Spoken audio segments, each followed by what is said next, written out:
Hello, my name is Tabriz Khan. Today I'm going to discuss about the deep learning.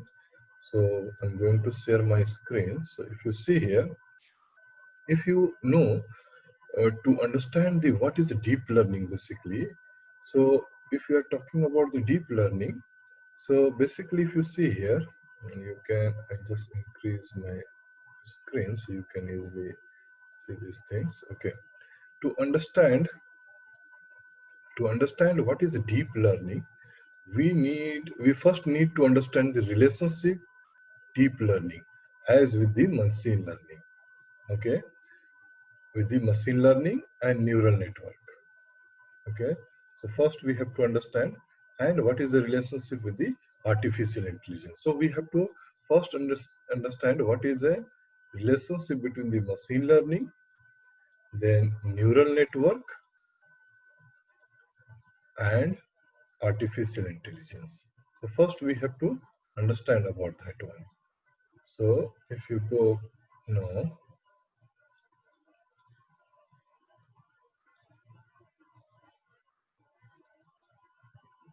okay.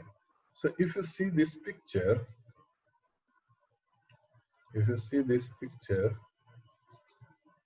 you can easily understand. So overall artificial intelligence is a big part. Okay, this is the AI.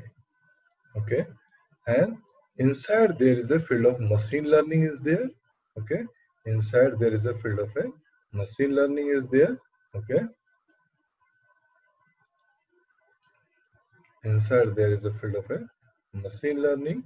Okay, and if you go down, okay, so this is a our machine learning. Okay, so if you see on this screen here, and this is our deep learning.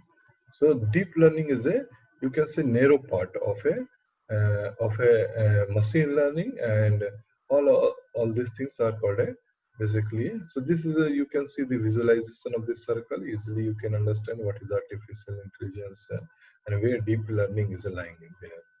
So at the outermost ring, you have artificial intelligence using the computer to reason. One layer inside the machine learning with the artificial neural network. So now we're going to discuss about the deep learning. So we'll come to here and we can see here. So basically when we are talking about the learning, so learning means basically we are value of the parameter with respect to the error. Means if you get the less error, we will means we can say if we are changing the parameter and then we are getting the less error, that is called a learning rate. Okay, so uh, basically our motive is what we can reduce our error. Okay, so if we have, this is a linear equation that is called y is equal to mx plus c, where we will adjust basically m and c. So if we adjust M and C and we are getting the less error, then we can say that our model is learning. So basically what we are doing, we are finding the uh, derivative of error with respect to the M, and derivative of error with respect to the constant. Okay. So in case of logistic regression, what is the formula for that one? Log P divided by 1 minus P. In case of a naive Bayes, probability of A with respect to B and probability of B with respect to the A, and multiply with the probability of B divided by probability of A. This is called a conditional probability also. Okay, so now we're going to discuss more about what is basically a deep learning. So suppose this is our first layer, and that is called a input layer. Okay, these are called a input layer. Okay, we are passing this some value. Okay, we are passing with the some value with the our receiving layer, and this is called as a receiving layer. Okay, and this is a called input layer. Okay, and then finally they pass to the second layer, or you can say hidden layer. Okay, so we can see like that all are connected to each other. This is connected to this like this. Okay, you can move like this, and this one is connected to like this. This is connected like this. This is connected like this. So basically all are connected to each other. Okay, so this is called as a hidden layer. We can this is called a hidden layer. Okay, and finally they will transfer the data to this is called feed forward network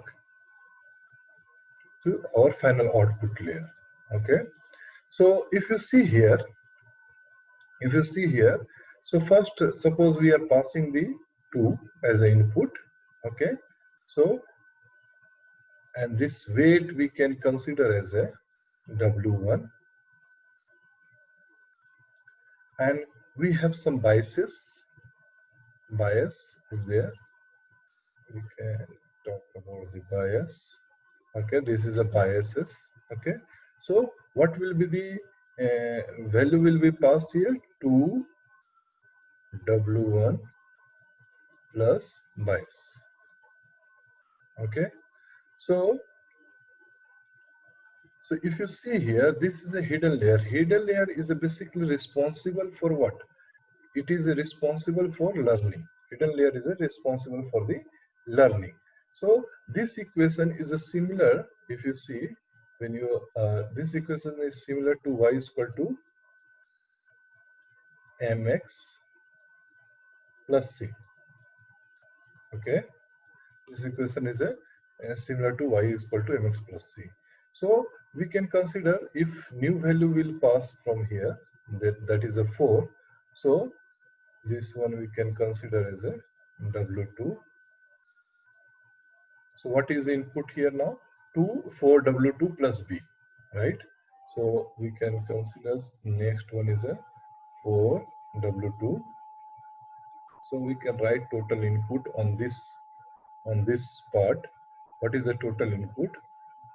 2 W1 plus B plus 4 W2 plus B. Okay, and also we'll pass. So these are input for this. This is the input for this one. So it will be finally it will becomes like a 2W1 plus 4W2, 2W1 plus 4W2 plus 2B. Okay, so this is a total input here. It is a coming here. Okay, so in this part there is an activation function is there. Activation function. There is an activation function is there. So they are using different type of activation function. So now I'm going to discuss only about what type of activation function, that is called sigmoid activation function. This is called sigmoid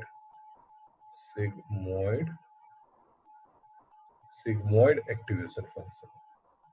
So what is the equation for that one? It is a very simple one. 1 divided by 1 plus e to power minus x. Okay, so this is our sigmoid function. Okay, if you draw the graph for this sigmoid function, so basically what is going on, it is a look like this. Okay, and this is called x-axis, and this is a y-axis, and this is a minus infinity, and this is a 0. Axis are there. So why we basically use here activation function. Activation function for the non-linearization of the data set. So basically what we are doing, whatever the inputs are there, basically they convert into the non-linearization form. Okay, so activation function is basically, if you say, it is used for non-linearization, non-linearization. Okay, so basically what they are doing, they are normalize the data set. Okay, so basically what they are doing, they are normalize the data set. Okay, so if you see here, uh, so if you see here, so biases we do not. Okay, so basically they are sending the input here in the form of a permutation and combination. Suppose here we are sending 2 again, here we are sending 10 again, and this is a W1, this is a W2, and this one is a going here, this is a W3. Okay, this is the weight. Okay, and this is the weight, and this one is a, suppose this one is a coming here, so in this one we can consider is a W4, and this one is a coming here, this is a called a W5. Okay, and this one is a coming here, this is a W6. So these are all weights which is a coming from the receiving layer to the hidden layer. Okay, and this is a coming from receiving layer to the hidden layer. So this is the things. Okay, so all biases are here basically a random. If you are talking about the bias, these all biases are basically here it is a random. Okay, and normalization basically huge volume of data into the certain scale. Basically, if you are talking about the normalization, so normalization is what we are converting the data of a huge volume of the data into the in a particular or certain scale. That is called a normalization, or we can say standardization. So like if you suppose, if I am giving the example, we have a data of around we have data of like a 10, 20. Okay, I'm talking about the normalization, 10, 20, 30. We have like a 40 and 100, maybe 1000. Okay, so if you see, this data is not in a means range, it is a very high, it is around 919 type of a range are there, so it is a high, so we have to normalize the data in a certain scale. So what we are doing, we just make like a underscore under root of a 10, under root of 20, 30.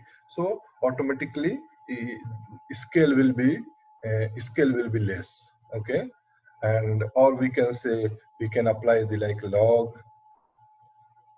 Okay, so log, so in this case what happened, they are reduced, their range becomes reduced. Okay, they normalize the database. Okay, so why we are using input as a permutation and a combination, basically to normalize the database. Also activation function is used for the normalization of the database. Weight and bias are giving the weight and bias basically giving the trying to find the relationship. So after the receiving from this input, it will go to the our output section, like this part, this data is coming here, and this again it will be considered like some weight, and here also they consider some weight. Okay, and in between they have lot of hidden layers are there. Okay, so here we are applying we are applying what we are in this case in output region. We apply the some activation function, and then we apply some type of a what is called optimizer, and finally we can find the cost and loss. Okay, in this case. So if you are talking about the loss, if you are talking about the loss means what? A loss or cost. So basically, if you are talking about the loss and cost, so basically it is if you are talking about loss, it is using for individual, and if you are talking about the cost, it is using for the batch, for the groups. Okay, so how we can find the loss? So when we are going to find the loss, basically y minus y hat is predicted, and this is a actual one, then we can say this is a loss. Okay, and then we can apply the like L1 L2 or hinge regularization or optimizer, and then we can find it the loss and loss and cost. Also, in a feed forward network, like this is a feed forward, we given the input, and then finally we come to the activation function, and this is a total input, and then finally it will go to the output layer. This is our output layer, and here after that it will go for optimizer, and finally we'll find the loss, and then it will go to the backward propagation. So we are in a backward propagation. Basically we are using the gradient descent. Gradient descent is we can say that we basically find we try to find a local minimum, like this one. Gradient descent means we try to find a local minimum, like this one. Okay, we try to find a local minimum. Okay, so also so this is overall about the deep learning, and we will discuss more in the next session. Okay, thank you very much.